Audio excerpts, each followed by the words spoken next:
민주당은 현재 지금 민주당이 처해 있는 그런 여러 가지 정황을 보면은 실상은 국민들에게 소비자들에게 내놓을 만한 여러 가지 이런 뭐 물건이 없단 말이죠. 그러다 보니까 야당의 어떤 정체성이나 야당의 앞으로의 어떤 일을 위해서는 이 국정조사든 어떤 이니셔티브를 지기 위한 정치 공세가 저는 계속되어질 것으로 보고 있습니다.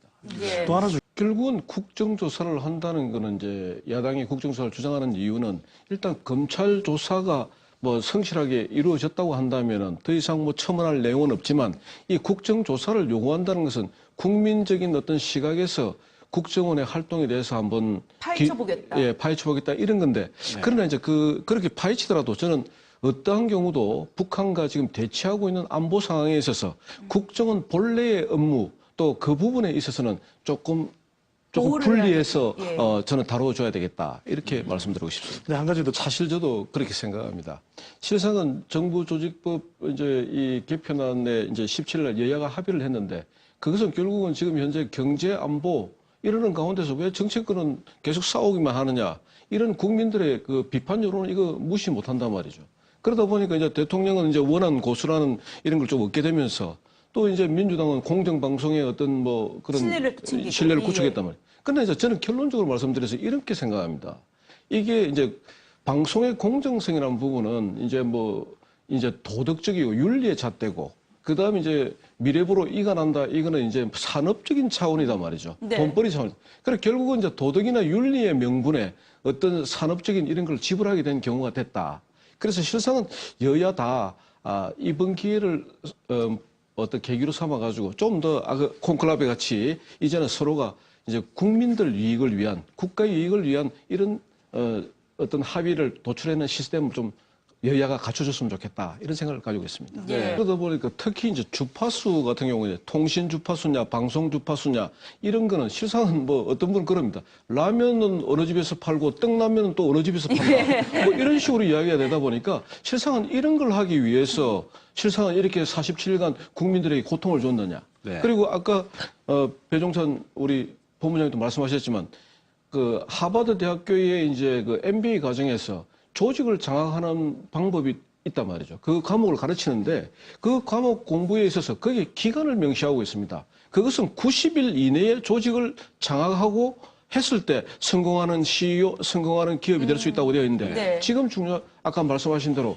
100일이라는 이 중요한 시간 가운데서 47일을 소모했다. 이것은 국가 경쟁력이나 이런 데 도움이 되지 않는다. 그래서 앞으로 여야는 좀 더 많은 국민을 위한 노력을 견줘야 되겠다 이런 말씀을 드립니다. 소장님 말씀대로 실상은 이게 그 박근혜 대통령이 야당을 국정의 파트너로 삼다고 이제 취임 초부터 말씀을 드렸지 않습니까? 네. 그런데 이 부분은 이제 미국도 똑같습니다. 뭐 요새 상영되고 있는 링컨이라는 영화를 뭐 보시면 알겠지만 이 야당이나 여당은 서로 필요한 악입니다.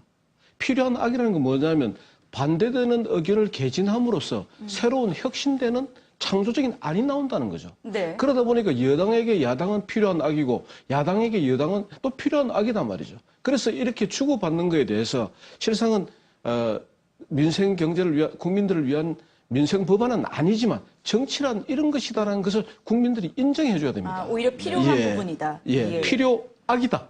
필요악이다. 이건 예. 어쩔 수 없다.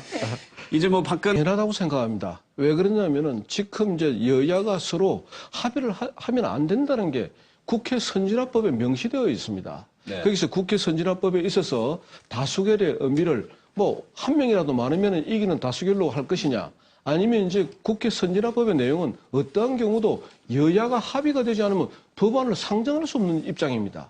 이것은 이제 다수결의 원칙을 뭐 차치하고라도 여야가 같이 합의하고 어떤 의견을 도출해내지 하지 않으면은 이제 정치든 한 발짝도 나갈 수 없는 구조입니다.